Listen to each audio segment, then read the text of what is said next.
Bienvenidos a un nuevo vídeo de director de fotografía. Hace unos días os pregunté por redes cuáles eran los temas que os gustaría que tocara en futuros vídeos para hablar de cosas técnicas y que os pudiese despertar cierto interés. Y una de las cosas que me dijisteis varias personas fue el uso de fotómetros en rodajes de cine, televisión y vídeo en general. Esto se une a que hace días que estoy viendo por redes también que algunos fabricantes, distribuidores, etcétera, están haciendo vídeos patrocinados diciendo necesitas un fotómetro para tus producciones de vídeo. Y bueno, me gustaría explicaros el por qué no debemos usar un fotómetro para exponer nuestras imágenes en rodajes. Antes de empezar, me gustaría deciros de que este vídeo voy a intentar simplificarlo lo máximo posible para que sea entendible para todo el mundo. Si tenéis dudas un poquito más técnicas o queréis profundizar un poquito más en los números, os dejo que en los comentarios podéis hacer todas las preguntas y comentarios que queráis. Incluso contradecirme, evidentemente. Si veo que hay muchas dudas y preguntas, podemos llegar a hacer un directo donde podamos interactuar como en un chat en directo y discutir un poquito pues estas dudas. Y sobre todo, tened muy en cuenta este titular a lo grande. Esto que os voy a explicar es aplicable única y exclusivamente a rodajes con cámaras de vídeo o cinematografía digital. En fotografía es otro mundo. Vamos a meternos en el meollo ya. ¿Cómo funciona un fotómetro? De fotómetros en general hay de dos tipos, de luz reflejada y de luz incidente. De hecho, casi todos los fotómetros se les puede quitar el capuchón y usar luz reflejada o incidente según queráis, y si no, tenemos los que tienen como una lupa que te permiten pues buscar la luz reflejada en un ángulo muy pequeñito. Ambos fotómetros se basan en una teoría muy básica, que es en encontrar el 18% de gris. El gris medio es la referencia que tenemos para saber si una exposición es correcta o no, y a partir de ahí reconstruimos pues el rango dinámico que puede tener la imagen, tanto para arriba hacia los blancos como hacia abajo hacia los negros. A nivel práctico, lo que nos podemos encontrar es que, por ejemplo, si nosotros vamos a hacer una foto y tenemos un sujeto frente a una pared blanca enorme, el sujeto es pequeño y hacemos una medición automática con la cámara, lo que nos va a hacer la cámara es compensar para lo que principalmente predomina la imagen, que es el blanco, y lo que nos va a pasar es que el sujeto nos va a quedar oscuro, con lo cual esa medición no es válida. Lo mismo pasaría con un sujeto sobre un fondo negro. O sea, la cámara haría un promedio general de la imagen y el fondo nos quedaría bien expuesto, pero el sujeto quedaría sobreexpuesto.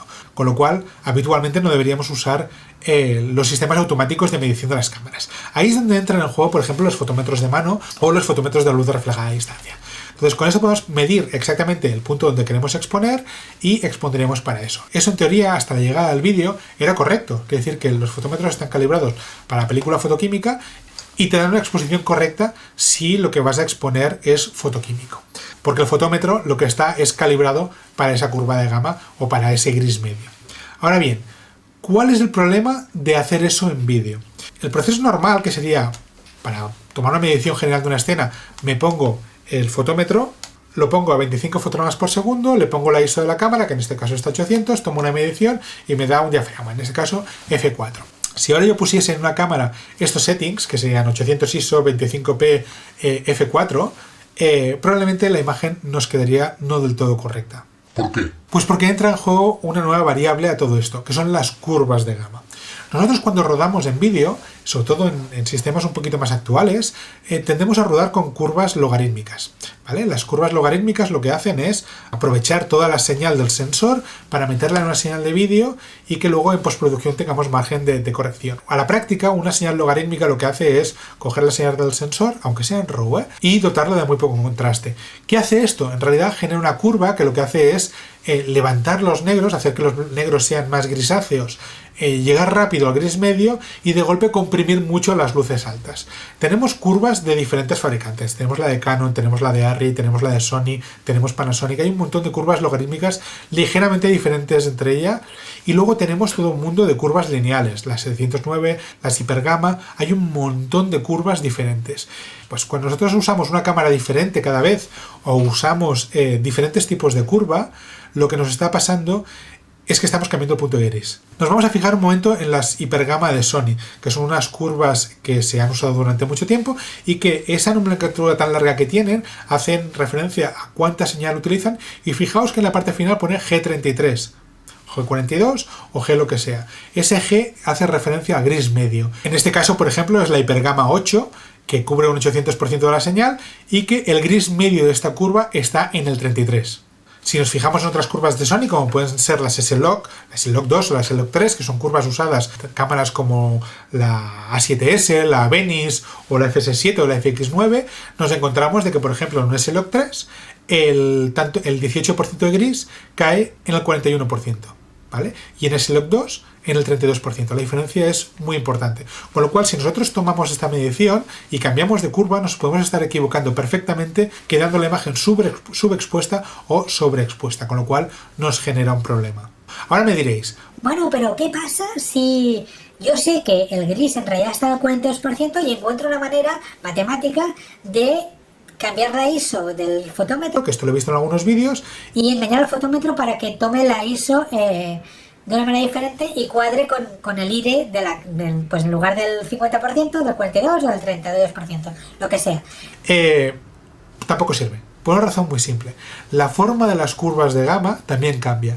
Quiere decir que desde el gris medio hacia arriba y del gris medio hacia abajo, las curvas tienen formas diferentes. Con lo cual, el gris medio lo clavaréis. Esta medición exacta de conseguir la imagen bien expuesta está perfecta. Ahora bien, cuando salgáis del gris medio, porque queréis sobreexponer un poquito la imagen o subexponer un poquito la imagen, o vuestro sujeto no está en el gris medio, nos vamos a encontrar que la medición, a medida que nos alejemos del gris medio, se vuelva cada vez más errónea. Con lo cual, todo lo que no sea gris medio perfecto nos va a dar todavía errores mucho más graves. Hay que decir que en los últimos años algunos fabricantes de fotómetros han añadido una opción de cargar curvas de gama a los fotómetros para que reaccionen como la señal de vídeo, como las curvas logarítmicas de las cámaras.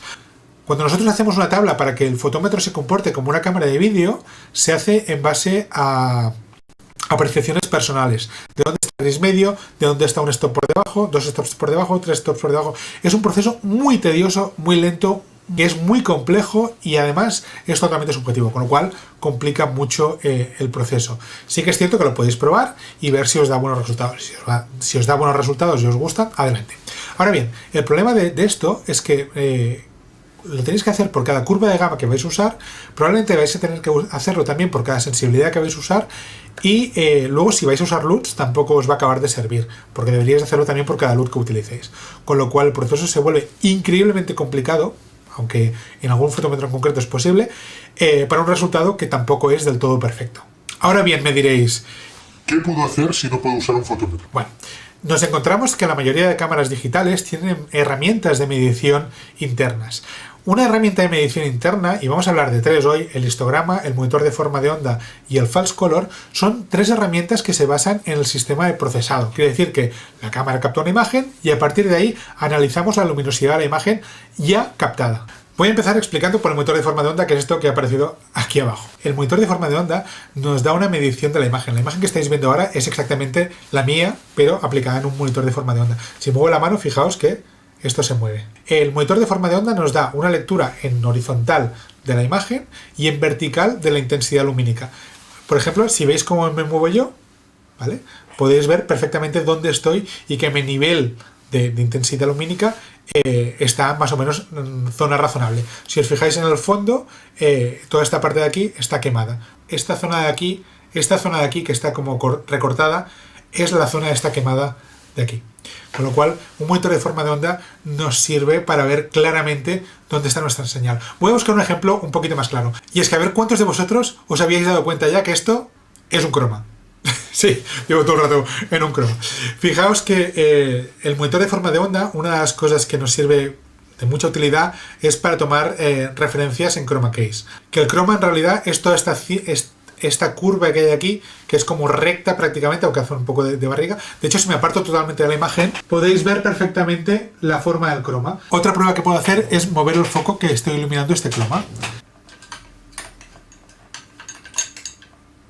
Ahora he apuntado el foco directamente hacia el fondo, con lo cual el fondo pilla formas un poquito más extrañas y cada vez menos lineales. Si ahora intentase hacer saltar este croma, evidentemente no funcionaría.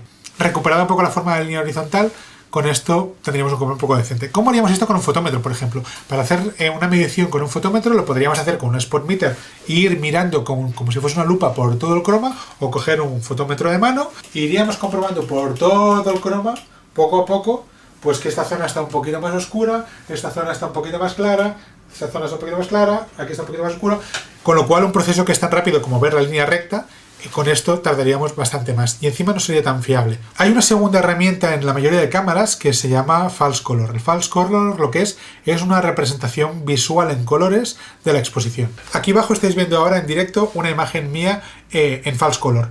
Como podéis ver, recuerda la película de Predator, y lo que es una representación visual de la exposición de la imagen. Y visualmente es la manera más rápida de saber si una exposición está bien. Fijaos que la ventana que está totalmente quemada, en el False Color nos la marca como totalmente roja. Quiere decir que eso es irrecuperable. Mi pelo, por ejemplo, que es negro, lo está marcando con... Esto está siendo complicado de ser hombre del tiempo, ¿eh? Lo está marcando con un azul. Si este azul llegase a violeta, querría decir que la imagen sería totalmente negra. Fijaos en mi mano ahora cómo tiene una zona aquí roja. Esta zona está prácticamente sobreexpuesta, como podéis ver. ¿Qué pasa con un croma? Vamos a verlo. Pues fijaos que el croma está totalmente gris, lo que significa es que está correctamente expuesta en la zona de gris medio. Si me aparto un poco, fijaos cómo tenemos alguna zona pequeñita azul por aquí, ¿vale? Ahí tendríamos que tirarle un poquito más de luz. Probablemente por esta zona de aquí abajo también habría que poner un poquito más de luz, porque fijaos que está un poquito azulosa. Y ahora si le pongo la linterna y le pongo un punto, fijaos que el punto, cuanto más le acerque, más rojo queda.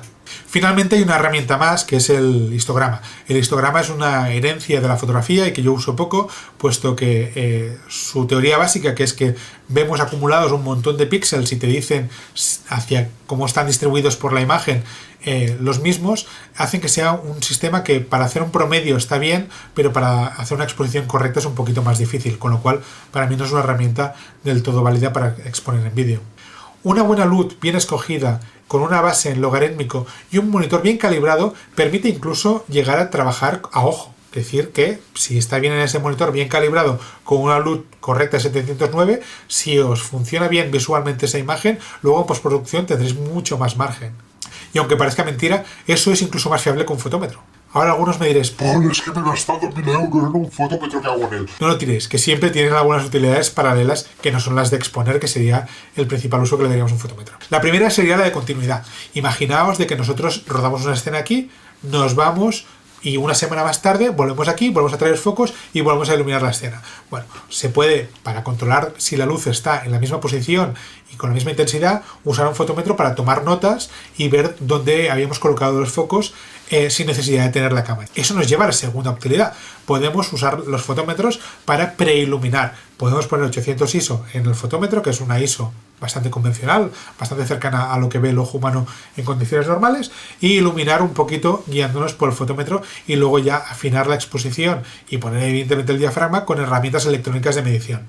Por último, hay directores de fotografía que también lo usan para medir los ratios de contraste. Era una medida muy habitual antes en cine y que muchos fotógrafos aún la usan. Por último, algunos también me diréis, es que yo uso el fotómetro para exponer y me sale bien. Sí, puede ser que la curva de gama que usáis no esté tan lejos, por casualidad, de lo que dé el fotómetro, o puede ser algo mucho más loco, que es que, por ejemplo, con una cámara de alta gama, como una Arri Alexa, si nosotros ponemos una medición y aún nos estamos equivocando de 1 o 2 stops, si estamos grabando en RAW, cuando llegamos a postproducción, la cámara tiene tanto rango dinámico y tanta calidad que nos permite recuperar el error que tenemos en los fotómetros. El problema está en que cuando nos desplacemos al gris medio, cada vez ese error va a ser más grande y vamos a tener más ruido y pocas posibilidades de recuperar señal. Con lo cual, ¿se puede llegar a usar? Se puede llegar a usar. ¿Es lo mejor? No, de calle. Con lo cual, intentad para exponer usar herramientas de exposición electrónica. Y hasta aquí el vídeo de director de fotografía. Si os ha parecido interesante decirlo, darle like y esas cosas. Y si tenéis dudas, pues aprovechad los comentarios, dejadlos en los comentarios. Y también podéis dejar en los comentarios pues propuestas de futuros vídeos. O incluso podéis dejar en los comentarios alguno insultándome amablemente porque no estéis de acuerdo con mi punto de vista. Cosa que me parecería muy bien y que podéis explicar vuestro punto de vista para que todo el mundo lo lea y lo comparta. Muchas gracias y hasta aquí este vídeo. Nos vemos pronto.